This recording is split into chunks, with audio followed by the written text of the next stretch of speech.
Awaken my Exactly. soul. Because I don't want to be ridiculously controversial. The funny thing is, most people that I know that do deliverance or have received deliverance don't have any problem with the idea that everybody deals with demonization. You know, the big question for deliverance is the spiritual gift of discerning of spirits, which 1 Corinthians 12 talks about. It's one of the 9 listed in 1 Corinthians 12. Anyone who does deliverance, the question is how do you know they're there? How do you discern them? And then, of course, the bigger question after that is, then what do you do about it? And the Ben who preached last week talking about the kid thrown in the fire, at a certain point, you can say, I think he's either got severe mental health or he's got some kind of demonic issue. And so the discernment is that you see someone, or the gathering that you mentioned earlier, you know, he's cutting himself, living amongst the tombs, isn't fully clothed, and has incredible supernatural strength. Stay away from him. And says his name is Legion.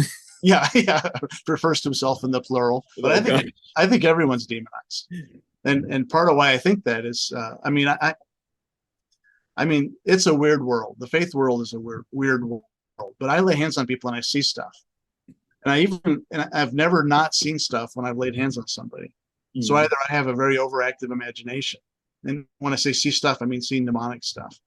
So either I just am creative and weird, or which is possible, at least the weird part, or everybody has something attached to them.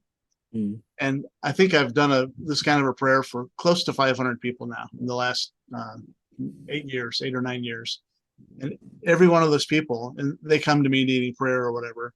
And maybe it's I just coincidentally only get people that are demonized. And thank goodness nobody else is demonized. But my opinion is, who wants deliverance, right? Yeah. But a lot of people, like John Wimber used to say, if someone thinks they're demonized, then that's for him. He's fairly convinced that they're not. Like he would think, well, they're, if they think they're demonized, it's just mental health or emotional health issue. My opinion, based on that experience, because I had to ask myself, why is it that everybody I'm praying for has something attached to them, that I see it, and so the conclusion I came to is the sin struggles we deal with are always paired with infestation issues. And so whatever sin, and this includes me too, it's not like I'm the only one, and so my worldview says that everybody's dealing with some form of demonization all the time. And unless you are no longer struggle with sin, then I think you no longer struggle with the attendant. Sanctification and demonization, I think, and deliverance are paired. I don't know anyone who thinks that. So interesting. If you're talking about sin being, or demons being attached to sin, why do you need, like, if you are being constantly forgiven, why do you also need deliverances? Because forgiveness sticky. No, that's a really good question. There's an element of now and not yet in forgiveness. I mean, your sins are washed away. You don't have to hurry up and get forgiveness after a sin, or else you'll die and go to hell. A radical Arminian would say that. Yeah, I was gonna say, there's a camp that says that. It's just a misunderstanding of how the kingdom works, which is a complete now element and a future element too. So sanctification, we are clean. We are a new creation. 1 Corinthians 5. But we're also being made new. Salvation, we are saved, but we are being saved. Romans 10.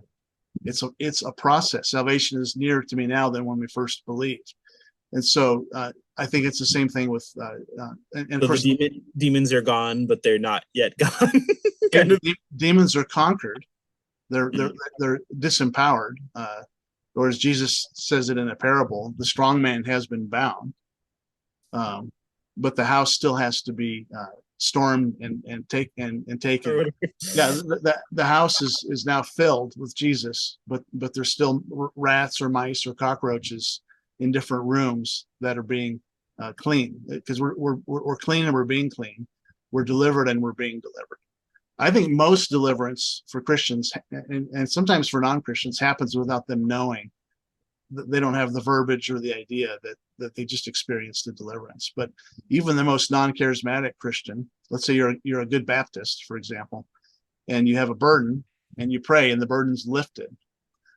they're not just being metaphorical. They feel something being lifted. They feel a weight being lifted off. For me, they've experienced the blessing of a form of deliverance from that particular issue.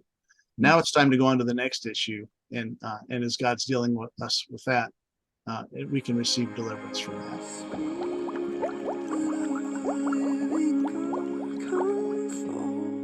Fresh on me, come wake me from my sleep.